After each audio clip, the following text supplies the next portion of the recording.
Con frecuencia se asume que, durante la Segunda Guerra Mundial, los alemanes consiguieron sus aplastantes victorias gracias a que su ejército era superior al de los aliados cuando empezó la contienda.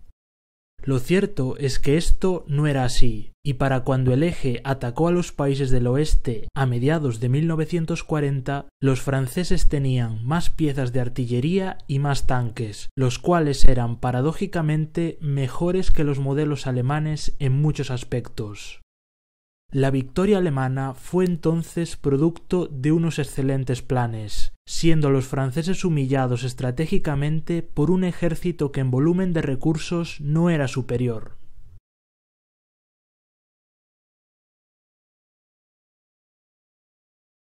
Nada más empezar la guerra, Inglaterra decidió centrar sus esfuerzos en obtener más poderío naval y aéreo. Solo después de la caída de Francia entendieron que sus fuerzas terrestres también tenían que aumentar. Sin embargo, hasta la primavera de 1944, la prioridad de Inglaterra no era el ejército en sí mismo, sino la producción en masa de aviones. Durante la guerra, Inglaterra construyó 132.000 aparatos, algo remarcable si tenemos en cuenta que para la defensa de la isla jamás se usaron más de 750 unidades de forma simultánea.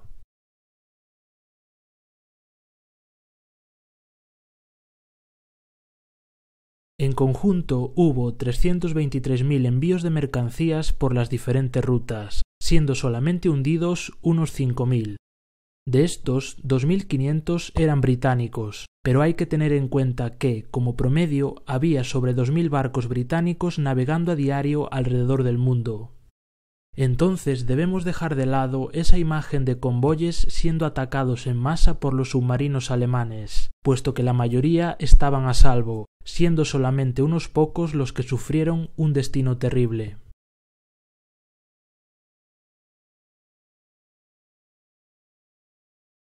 Francia e Inglaterra comenzaron la guerra sin racionamiento. En Inglaterra fue introducido de forma moderada a principios de 1940, mientras que Francia resistió sin implantarlo hasta que fue derrotada en junio. En el otro lado tenemos a Alemania, que lo tuvo que introducir antes de la guerra y sufrió bastante para alimentar a sus tropas hasta que fue derrotada. Su demanda de comida a los territorios ocupados llevó a mucha gente a pasar hambre, incluidos los franceses que vivían en las ciudades.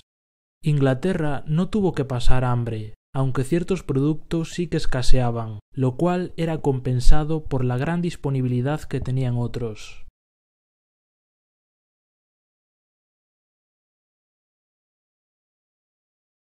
Mucha gente se sorprenderá al saber que los alemanes no fueron los únicos que fabricaron bombas volantes. Después de sus victorias iniciales, los japoneses se vieron en apuros contra el músculo militar de Estados Unidos. En su esfuerzo tecnológico desarrollaron al final de la guerra un arma conocida como flor de cerezo, oka en japonés.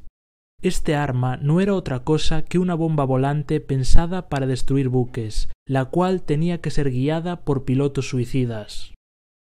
La bomba tenía que ser montada en un avión matriz hasta tener al alcance al enemigo.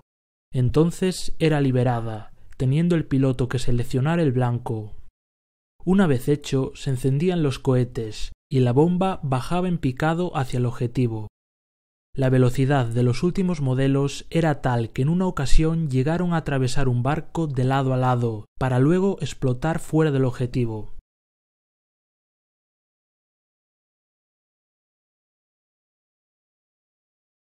El mariscal de campo Alexander era conocido por todos los británicos al acabar la guerra, aunque hoy en día ha sido casi olvidado.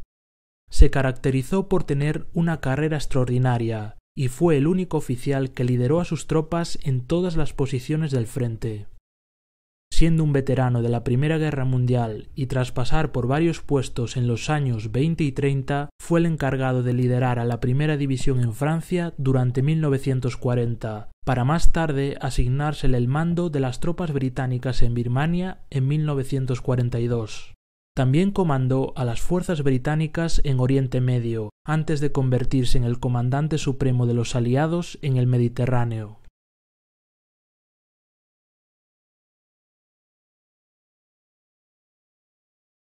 La estrategia de la Luftwaffe con respecto a sus ases era muy particular.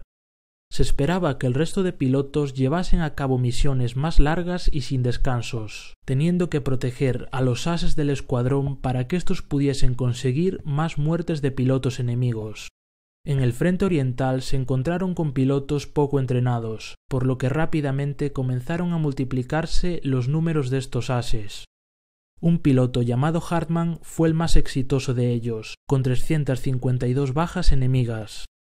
Por el contrario, en el bando aliado, el que más bajas consiguió fue un piloto de la RAF llamado James Johnson, con tan solo 38 enemigos muertos.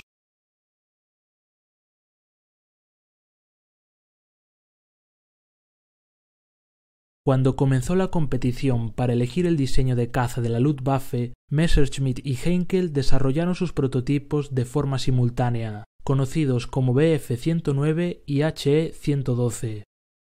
Los primeros modelos eran prácticamente iguales en velocidad y capacidad de ascenso, pero el modelo de Heinkel tenía un diseño que lo hacía más fácil de aterrizar para pilotos novatos. Además, tenía una gran autonomía, incluso mejor que el caza bimotor de Messerschmitt, el Bf-110. El caza de Heinkel podría haber sido una gran herramienta para la Luftwaffe e incluso proporcionar mejores resultados en la batalla de Inglaterra. Sin embargo, mientras que Messerschmitt era un hombre de partido y Hermann Göring creía de forma ciega en sus modelos, Heinkel no era tan bien visto en los círculos nazis, por lo que su proyecto fue descartado.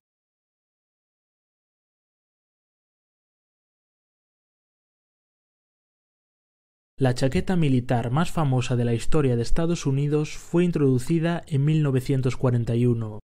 Su diseño estaba basado en un abrigo para civiles comercializado antes de la guerra. El ejército de Estados Unidos se dio cuenta de que la mayoría de sus hombres eran reclutas que se acababan de incorporar a la vida militar debido al estallido de la guerra. Entonces, lo más importante a la hora de elegir una equipación para estos hombres era el confort y la durabilidad, antes que los patrones militares tradicionales. El modelo definitivo resultó ser simple, de poco peso y confeccionado relativamente con poco material.